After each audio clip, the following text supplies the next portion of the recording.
कहानी की शुरुआत में हमें सकीनी नाम के एक लड़के को दिखाया जाता है जिसे अपनी ग्रेव खोदते हुए किसी लड़की का हाथ दिखाई देता है जो दफन होने के बाद अब तक भी जिंदा थी और ऊपर से उसे लड़की के पास कुछ पावर्स भी मौजूद थे जिसके इस्तेमाल से उस पर किसी भी चीज का असर नहीं होता। और सकीनी खुद भी इस बात का फायदा उठाकर लड़की के पास रहने लगता है ताकि वो अपनी मौत से बच जाए। जिसके बाद हमारा भी सीन वापस प्रेजेंट में शिफ्ट होता है जहाँ पर हम सकीनी के फ्रेंड को एक पब में देखते हैं जो अपने सामने एक लड़की को डांस करता हुआ देख रहा था और वो लड़की खुद भी उससे बहुत ज्यादा प्यार करते थे, लेकिन ये सारी मीटिंग थी भी पैसों तक। जब आखिर में डांस खत्म करते ही ऑफिस के अंदर पहुंच जाती है जहाँ पर हम पहली बार सकीनी और सोफिया को एक साथ देखते हैं क्योंकि उसे अपने फादर के लोग हर जगह पर ढूंढ रहे थे जिन्हें सिर्फ रहने के लिए एक जगह की जरूरत है। और जूली खुद भी इन दोनों की बातें सुनकर मान जाती है क्योंकि उसके पास में कुछ एक्स्ट्रा क्वार्टर्स मौजूद थे जिनमें से वो एक तो सकीनी और सोफिया को देने के लिए भी राजी हो जाती है क्योंकि इन्हें इस वक्त मदद की बहुत ज्यादा जरूरत है। ऊपर से सारा का सारा पाप भी उसकी फ्रेंड जूली का था जिसे वहीं पर यह बाहर जाते अपना दोस्त मिल ही जाता है क्योंकि उसने पहले से सकीनी को धोखा दिया था। जब इस के बाद तो खुद भी गुस्से में आ जाता है क्योंकि वह बिल्कुल भी इस जगह पर नहीं रहना चाहता था जहाँ पर उसका धोखेबाज फ्रेंड एडी हो। जिसके अगले सीन में हमें दोबारा से कॉन्वे की सिस्टर को दिखाया जाता है जो पूरी तरह से गुस्से की हालत में मिरर के सामने आता ही अपनी हालत को चेंज करने लगती है क्योंकि कॉन्वेक ने उन्हें इसी हालत में रहने के लिए कहा था जो अब उसी वक्त ही बहुत बुरी हालत में लड़की के सामने आ जाते हैं जिसे अब भी कॉन्वेक से छुटकारा नहीं मिला और वो खुद भी उसे अपने साथ ले जाकर डॉक्टर के पास पहुंच जाते हैं जहाँ पर वो उसके चेहरे के एक साइड पर पूरी तरह से कपड़ा लगा देता है ताकि उसका हाफ सर ना दिखे क्योंकि सकीनी के फादर ने कॉन्वेक को गोली मारते हुए जख्मी कर दिया था जिसके लगते उसके चेहरे की एक साइड तो पूरी तरह खत्म हो जाती है। लेकिन ना वो भी उसे किसी भी हाल में मारना चाहते थे जिसके लिए वो अपने पास एक कैदी लड़की को टॉर्चर भी करने लगते हैं ताकि खुद को सुकून महसूस करा सके क्योंकि ये बच्ची बहुत ही खतरनाक थी। जिसके बाद हमें अगले सीन में सकीनी के फादर को दिखाया जाता है जिसे अपनी असिस्टेंट एमा साथ लेते एक रूम में ले जाते हैं क्योंकि इसकी हालत भी बहुत खराब होने लगती है जिसके लिए वो एक डॉक्टर को भी बुलाती है। लेकिन इस सबसे भी काम नहीं बनता क्योंकि उसके फादर का कैंसर भी बिल्कुल लास्ट स्टेज में था जिसके पास अपनी लाइफ गुजारने के लिए सिर्फ 6 माह का ही बाकी टाइम था। जो सुनते ही वो खुद भी गुस्से में आ जाता है क्योंकि वो हर हाल में जिंदा रहना चाहता था जिसकी वजह से एमा को हुक्म देते ही सोफिया को ढूंढने का कहता है क्योंकि अब इस आदमी की जान बचाने के लिए सिर्फ वही एक आखिरी रास्ता था क्योंकि सोफिया के पास जो भी रहेगा उसकी कभी भी मौत नहीं हो सकती। जो सुनते अब एमा खुद भी उसी की तरफ रवाना हो जाती है जो दोनों एक दूसरे के साथ वीरान जगह पर बैठे हुए थे जिन्हें जरा भी नहीं पता था कि हमारे पीछे कौन कौन लगा हुआ है। जहाँ पर अब सकीनी का फ्रेंड भी पहुंच चुका था क्योंकि उसके पास भी सैम की बनाई हुई ड्राइंग मौजूद थी जिन्हें हॉस्पिटल वाली बूढ़ी औरत ने बनाया था जो इन दोनों की और भी मदद करना चाहता था। लेकिन सकीनी वहीं पर ही उसे वापस भेज देता है और यह खुद भी उसे बुक को पढ़ने लगते हैं जहाँ पर सभी पिक्चर्स ही सोफिया की बनी हुई थी क्योंकि ये उसी औरत ने बनाई थी जिसने सोफिया को शार्प दिया था।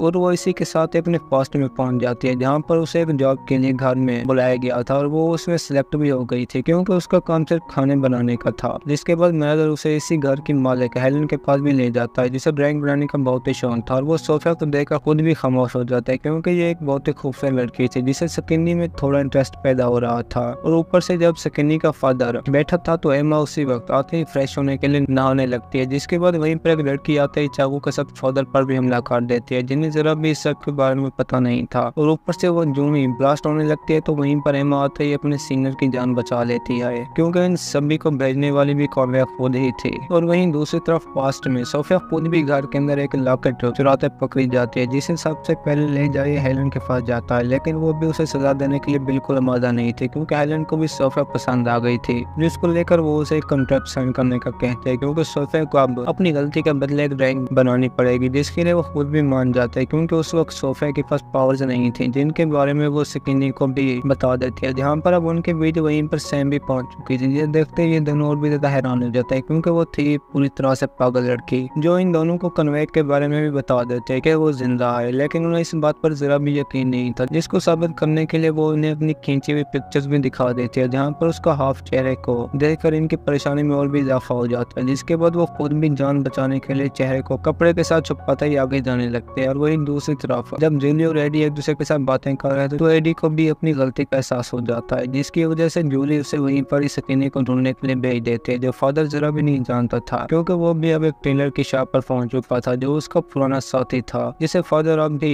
पैसे देकर अपने साथ शामिल कर लेता है। लेकिन इससे काम भी नहीं बनने वाला था जो आखिर पर उसे सभी आदमी को पास ले आने का कहता है, जिसके फौरन बाद ही हम सोफिया के पास्ट में शिफ्ट होते हैं, जहाँ पर हेलेन उसे अपने सामने बिठाते ही पेंटिंग शुरू कर देती है, जो कि बहुत ही खूबसूरत अंदाज में बैठी हुई थी। और सोफिया को वहीं पर देखते सेट भी करने लगती है, लेकिन इसी भी डॉन डार्क होने पर वहीं छोड़ते ही चली जाती है, क्योंकि उसकी अपनी लाइफ भी बहुत ज्यादा बोरिंग थी, जिसकी फ्रेंड सैन के पास भी अब एडी पहुंच चुका था और वो उससे हर चीज के बारे में पूछने लगता है। लेकिन सैन भी कुछ न बताने के बाद भी उसे हर चीज के बारे में बता देते हैं कि वो अपने उसी पुराने घर के अंदर गए हुए हैं, जिसे वो आखिरकार तो रास्ता भी बता देते हैं, जहाँ पर पास्ट में हेलेन उसे एक पहाड़ी पर भी ले जाती है, क्योंकि अब ये कहानी भी 2 हिस्सों में चल रही थी, जिससे उसी वक्त हेलेन कुछ परिंदे झुंड की हालत में दिखाते ही खुश कर देते हैं, क्योंकि वो मंजर ही बहुत हसीन था, जिसे ढूंढने के लिए एमा जूली के पब में पहुंच चुकी थी। लेकिन उसे एमा का यहाँ पर आना बिल्कुल पसंद नहीं था, जिससे वो ऑफिस में ले जाते ही बातें करने लगती है, लेकिन जूली उसे किसी भी चीज के बारे में नहीं बताती। जहाँ पर सकिनी और सोफिया भी एक साथ उसी घर के अंदर पहुंच चुके थे, लेकिन उनके लिए अब इस सबसे भी बड़ी प्रॉब्लम थी, क्योंकि वहाँ पर किसी ने एक जाल बिछा रखा था, जिसके अंदर जाते ही सभी कील एक साथ इन पर आ लगते हैं। लेकिन सोफिया के साथ होने पर सकिनी पर इन सभी का जरा बेसर नहीं होता, जिस सब के बाद इन दोनों के सामने भी एक लड़का आ जाता है, जो दोनों के साथ ही सोफिया की पावर्स के बारे में बातें करने लगता है। लेकिन अब तो सकिनी खुद भी उसके साथ जुनून में आकर बातें करने लगता है, जिसे सोफिया खामोश कराते ही अपने पीछे खून के साथ लिखे हुए कुछ लेटर्स पढ़ने लगती है, जिन्हें देखते ही वो खुद भी वापस पास्ट में पहुंच जाती है, जहाँ पर हेलेन अपनी सभी लड़कियों के साथ एक आदमी से इंटीमेट हो रही थी, जो कि पूरी तरह से एक रोमांस वाला सीन था, और उस सब का सोफिया पर भी जरा असर नहीं होता। जिस सब के बाद एमा भी एडी के पास पहुंच चुकी थी, वो इससे भी इस सब के बारे में पूछने लगती है, लेकिन उसके कुछ न बताने पर अब एमा उसका मार मार कर बुरा हाल ही कर देती है, जिसका अब तो वो एक रॉड के साथ नाक भी तोड़ देती है। लेकिन वो अपनी इस गलती पर शर्मिंदा भी बहुत ज्यादा था, जिससे अब बाहर जाने के बाद अपने सामने कन्वे की एक लड़की भी मिलती है,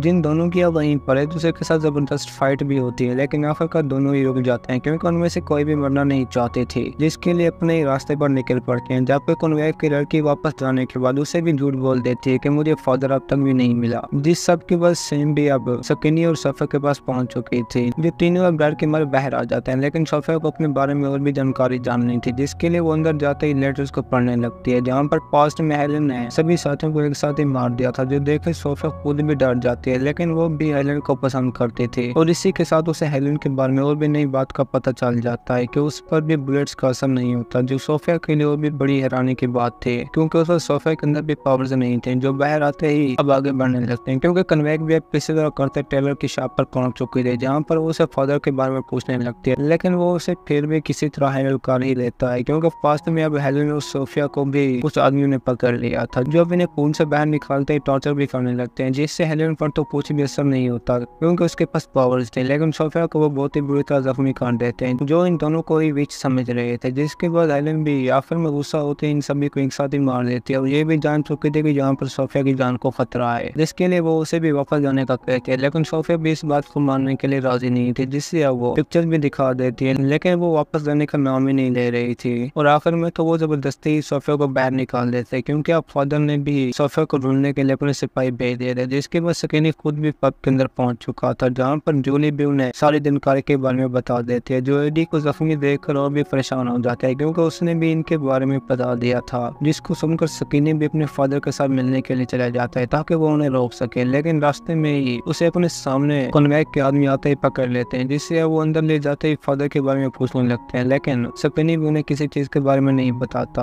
हालांकि वो उसे करंट लगाकर भी टॉर्चर करने लगते हैं, जिससे सकिनी तो बहुत ही तकलीफ में था, लेकिन वो फिर भी किसी चीज के बारे में नहीं बता रहा था, जिसकी वजह से कन्वेक के पास वाला आदमी सकिनी को पकड़ते ही उसी की बॉडी के अंदर एक बम फिट कर देता है, जो सकिनी के लिए बहुत ही खतरनाक सीन था, जिससे अब कन्वेक अपने सामने लाते ही सोफिया के बारे में पूछने लगती है, लेकिन सकिनी उसे फिर भी नहीं बताता। जिस सब को सुनने के बाद कन्वेक उसका बम भी ऑन कर देते हैं, लेकिन उसी वक्त अपनी असिस्टेंट के आते ही रुक जाती है, जिससे हम सोफिया की जगह के बारे में पता चल चुका था कि वो सब भी एक पब के अंदर ठहरे हुए हैं, जहाँ पर अब सकिनी का फादर भी पहुंच चुका था, क्योंकि वह जगह पर सभी गुंगों का किंग था, जिन्हें देखते ही जूली भी वहीं पर अपनी असलियत पर पहुंच जाते हैं, क्योंकि वो खुद भी फादर के साथ मिली हुई थी, जिसे देखते एडी के तो होश ही उड़ जाते हैं। लेकिन सोफिया फिर भी हार नहीं मानती, जिनके बीच अब कन्वेक भी सकिनी को लेकर पहुंच चुके थे, जिन्हें देखते ही उन सभी की वहीं पर लड़ाई शुरू हो जाती है, और सोफिया भी सैम के हाथों गन लेकर सभी को शूट करने लगती है, जो कि एक बहुत ही जबरदस्त सीन था। लेकिन इसी बीच कन्वेक सकिनी का बम भी ऑन कर देते हैं, जिसकी वजह से एडी उसे दूसरों से बजाते ही सोफिया के पास पहुंचा देता है, जिसको पकड़ते ही अब उसकी जान भी बच जाती है। लेकिन इसी बीच सैम एक गन के साथ सकिनी के फादर को मार देते हैं, क्योंकि उसने भी अपने भाई को मारने का बदल लिया था। जिस सब के बाद अब वहीं पर सोफिया के पीछे भी एक आदमी आते उसे पकड़ लेता लेता है, जो होश में आने के बाद थी ही किसी और जगह पर, क्योंकि पास्ट में जब कोई लोग हेलेन को पकड़ कर ले गए थे तो उसी वक्त ही सोफिया के अंदर पावर्स पहुंच चुके थे। लेकिन ये आदमी भी उसके सारे पास्ट के बारे में जानता था, जो खुद भी सोफिया की तरह पावरफुल था। लेकिन अब उसने सोफिया की सभी पावर्स खत्म कर दी थी, जो खुद को चाकू लगता देखते ही दोबारा उसे मारने का कहती है। जिसके बाद अब सकिनी खुद भी अपने फादर की सीट को संभाल लेता है, लेकिन उसका असिस्टेंट उन्हीं का दोस्त टेलर था। और इसी के साथ हमारी भी आज की ये कहानी खत्म होती है। दोस्तों, अगर आपको हमारी कहानी पसंद आई हो तो वीडियो को लाइक और चैनल को सब्सक्राइब जरूर कीजिए।